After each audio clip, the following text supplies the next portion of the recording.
Hello everyone, this is G-Shock High Fashion Channel and welcome to another G-Vlog. As always, I'm gonna disassemble every single watch that I review on the channel, and this is not excluded, especially when it came with this really weirdly shaped and designed, a lot of curves. So first of all, I'm gonna need to remove the watch band, and as you guys could see, the watch was locked with this metal plate at the bottom with shock resist stamp on top of it.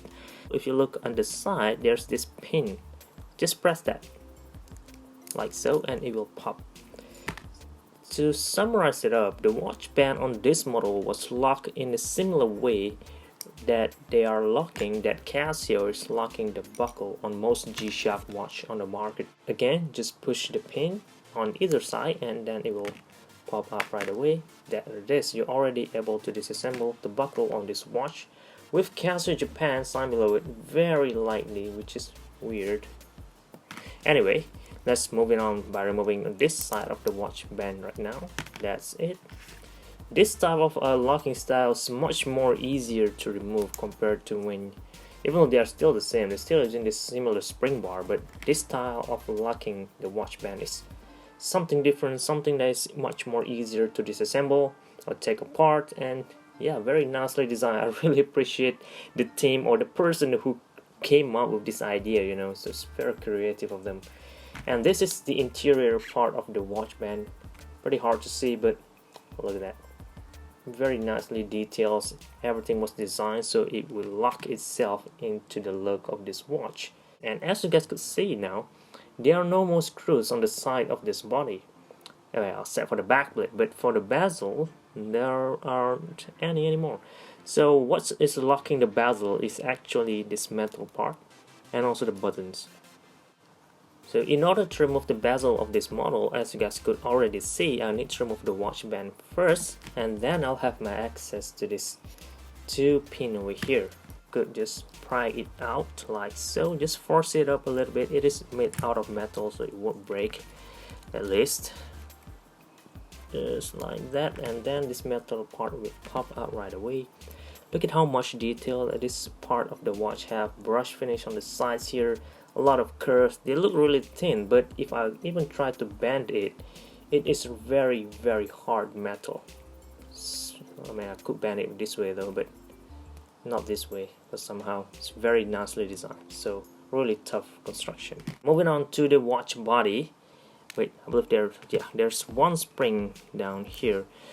Casio G-Shock usually does this whenever there is a solder attached to the watch. They'll actually add a spring on top here and connect it to a metal part on the exterior of the watch. I still have no idea why this part has to connect to the spring and connect all the way to the engine, but I'm guessing probably to that's the earth part of the circuit board. I'm not sure. You guys could correct me if you know what the reason is. But for now, let me remove the back plate screws, all four of them.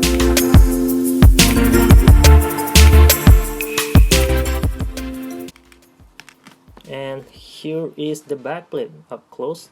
You're gonna have a look at 2534 engine, G-2800 stainless steel back, Japan wide, water resistant to also 20 bar. Pretty simple looking, similar to most G-Shock watch. And there's the code. This is the I, and this number 1 and number 2 for the on the piezoelectric speaker.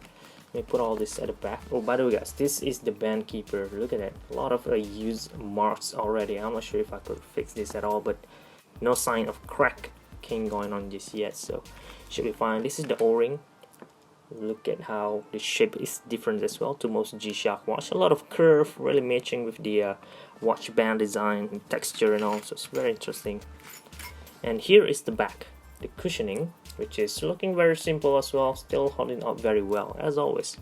And now this is the engine. It operates on CTL1616 rechargeable battery. So far I heard a little bit of issues going on regarding this watch on this battery. For some reason the battery drains much quicker compared to other top solar model on the market. I don't know how, but for me it works fine. This is the battery indicator on top of there, so you can see when it's 3 bars it is full charge. So it works fine for me though. Anyway, I'm still gonna need to remove the battery. Just pop this thing and like pull it out. like so. There is CTL Panasonic 1616 battery. That is the side, and in order to remove the engine out of the way, I couldn't just pry it out like I usually does on most G-Shock watch, because this engine was locked with 4 pins. This tiny bit, 1, 2, 3, 4, and that's it.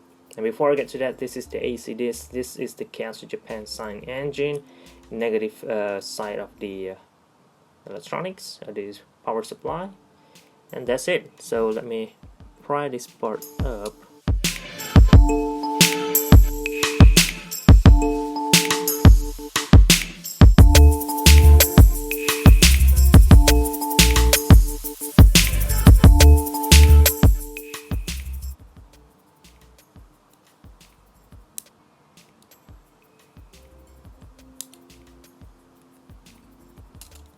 And pop, it just popped on its own, and here it is. I almost lost it. A piezoelectric speaker connector spring, and this is the battery compartment. As you guys can see, the sides aren't extended as most G-Shock watches, and hence they actually use the hard case itself to hold everything into place. If I remove the clip just now, everything will just fall apart. And this is the electronics. So if you look from G-Shock Japan website or the description of this G-2800, Casio did mention something about LSI, large scale integration circuit board. That is a power saving LSI that allow this watch to have a really thick positive display. This LCD display without wasting too much energy. I'm not sure how this top solar watch differs from other top solar watch on its era, on its age, or in the same year of this watch was released, or even today, but I could tell that one of the reasons why this watch are able to have a very thick, crisp, clear digital display is probably because of that low power, power saving LSI, low integration circuit, especially regarding this processing unit in the middle here, and that allowed this watch to achieve that great display without using too much battery. From what I read so far, some watches just didn't do that. For some reason, they consume more energy than they are supposed to, so that's weird. But anyway, if you're curious, this is how the circuit board looks like. Very simple looking, neat, especially this bottom layer over here. This is where they are able to connect to the display panel, which is over here. This is it, this black thingy. It's the thing that connects from the circuit board to the display panel. And this two spring for the electroluminescent sheet, which is this green thing, and this two spring to connect to the solar panel, which we'll get to after this. First, let me show you guys how this part of the watch looks like that.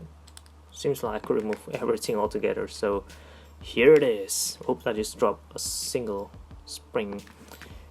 By the way, guys, here is the spring that connects to the solar panel, and this is the electroluminescent sheets compartment.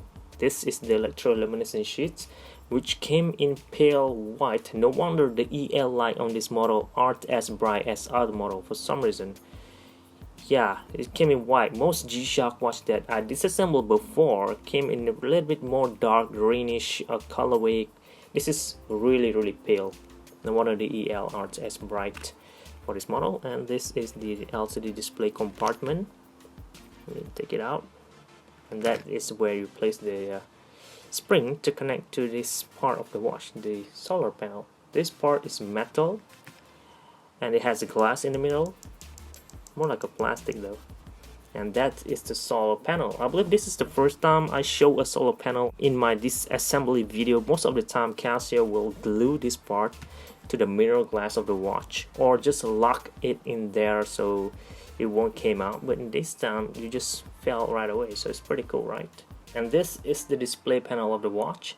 Look at it up close, looking very simple in my opinion, with these lines here. Now a little bit more clear, you guys can see that this line represents the data that they collected when they test the shock absorbance of the watch, and this is how it looks like, which in my opinion looking very good. The last wave that this shock or impact curve have, the better the performance is. In this case, looking really good. So they actually prove it after. Let me put this aside, and now this is the hard case of the watch. There are nothing else that's locking the bezel except the C clip down there. So we're gonna press the button, the C clip will move forward like so. If I remove that, and then I'll be able to remove this button, pop like that, and then this bezel will come in loose. So if I try to open it up so you guys can see it, look at that, it is connected to here, to the buttons, and the buttons will go here over the bezel, connect to this other side of the buttons, moving back into here and connect to the C clip.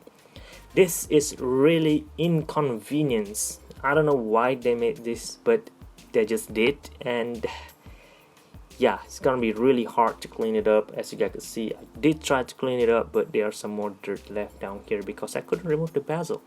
I could try to remove it, but I know it's gonna be really hard to put this C-clip back into place. If I lost that C-clip, or if you lost that C-clip, there's no way the button will be operating again. This button will become useless unless you have a spare parts laying around, which I'm not gonna risk myself because I don't have any spare part left. But so far so good. I've seen enough, and so far I'm kind of impressed with this type of construction. Very different from the usual G-Shock watch that we got today, and some vintage G-Shock watch as well. So I hope you guys learned a thing or two about this watch in particular, and I hope you guys found this video a little bit useful, informative, and entertaining as well for your future reference. Leave a like if this does helping you in some way or in any way. That's it. Thank you very much for watching. This is G-Shock High Fashion Channel, and